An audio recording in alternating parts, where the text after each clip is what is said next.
Assalamualaikum warahmatullahi wabarakatuh. Di sini saya Sifani Deleriza Putri dari kelas 11 IPA 1 akan mempresentasikan yaitu sistem pertahanan tubuh manusia. Yang pertama, fungsi sistem pertahanan tubuh.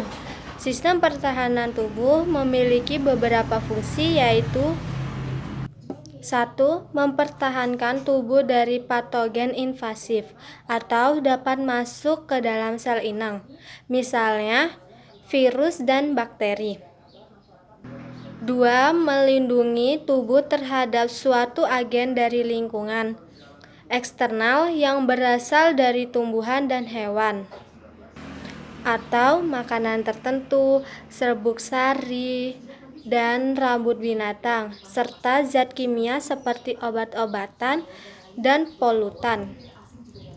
Ketiga, menyingkirkan sel-sel yang sudah rusak akibat suatu penyakit atau cedera sehingga memudahkan penyembuhan luka dan perbaikan jaringan. Dan yang keempat, mengenali dan menghancurkan sel abnormal atau mutan seperti kanker.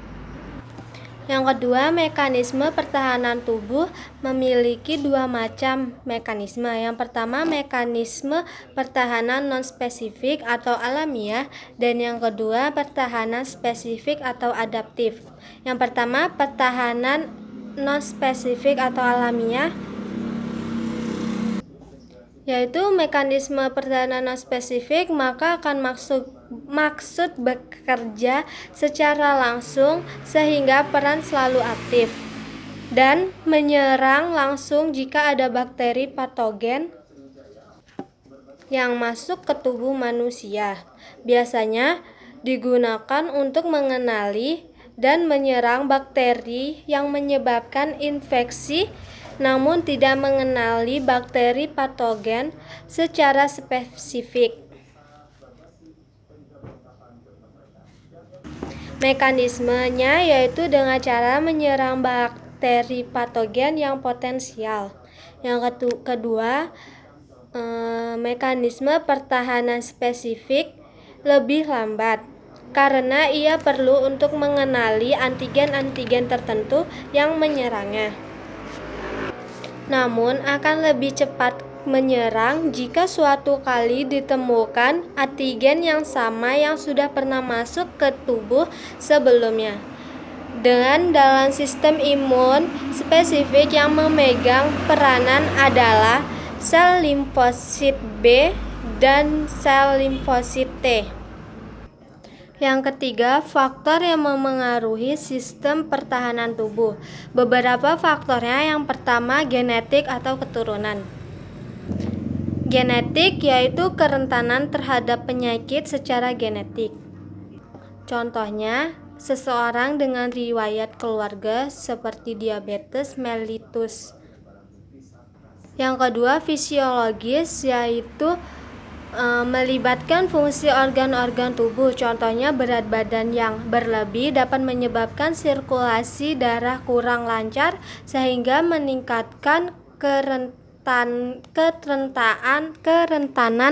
terhadap penyakit.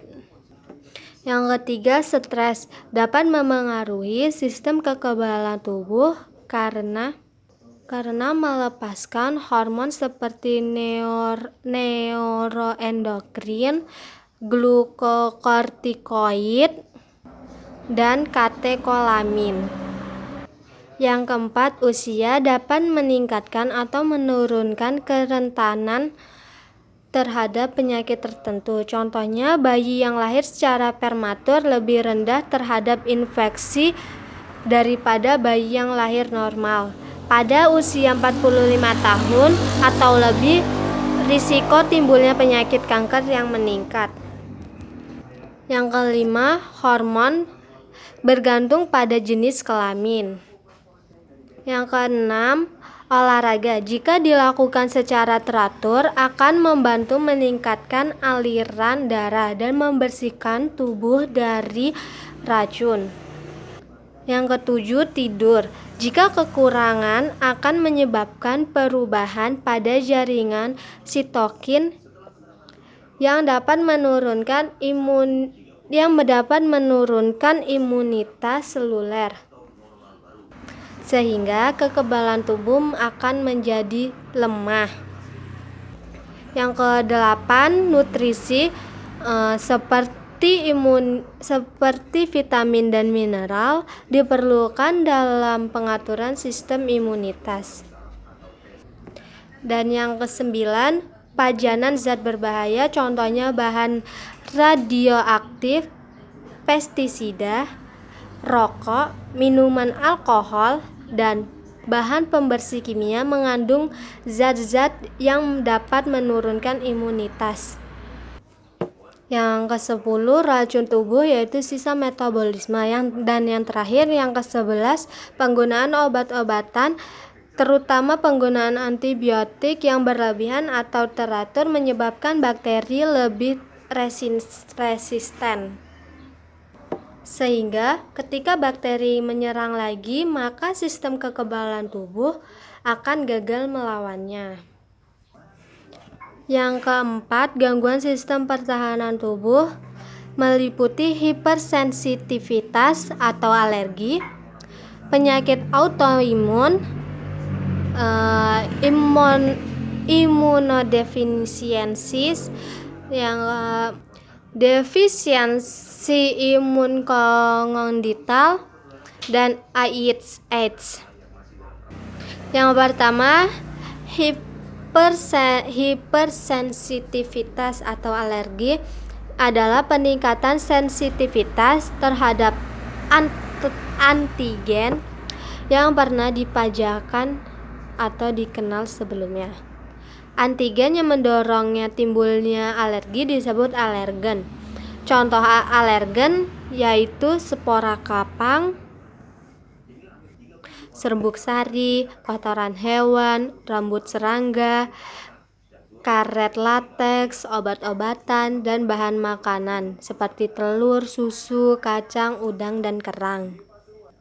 Gejala alergi yaitu gatal-gatal, ruam atau kemerahan di kulit, mata merah, kesulitan bernapas, kram berlebihan, dan SJS. Yang kedua, penyakit autoimun adalah kegagalan sistem imunitas untuk membentuk sel tubuh, untuk membedakan sel tubuh dengan sel asing, sehingga sistem imunitas menyerang sel tubuh sendiri. Contohnya artritis rheumatoid, penyakit Graves, anemia perniciosa, penyakit Addison, SLE, diabetes mellitus tergantung insulin, dan penyakit neurologis kronis. Imunodefisiensi adalah kondisi menurunkan keefekasian sistem imunitas atau ketidakmampuan sistem imunitas untuk merespon antigen. Contohnya defisiensi imun kongenital dan AIDS. Yang kelima, hubungan sistem kekebalan tubuh manusia dengan pandemi COVID-19, yaitu karena sistem kekebalan tubuh itu sangat berperan penting dalam memerangi COVID-19. Sistem ini akan menentukan pasien itu akan pulih atau meninggal. Tubuh akan mengeluarkan pertahanan kekebalan bawaan standar untuk menghadapi jenis virus apapun itu. Gejala virus ini juga ditimbulkan wujud dari sistem imun bawaan yang tengah berupaya menyingkirkan virus, misal melalui proses batuk atau diare. Oke, sekian dari saya. Assalamualaikum warahmatullahi wabarakatuh.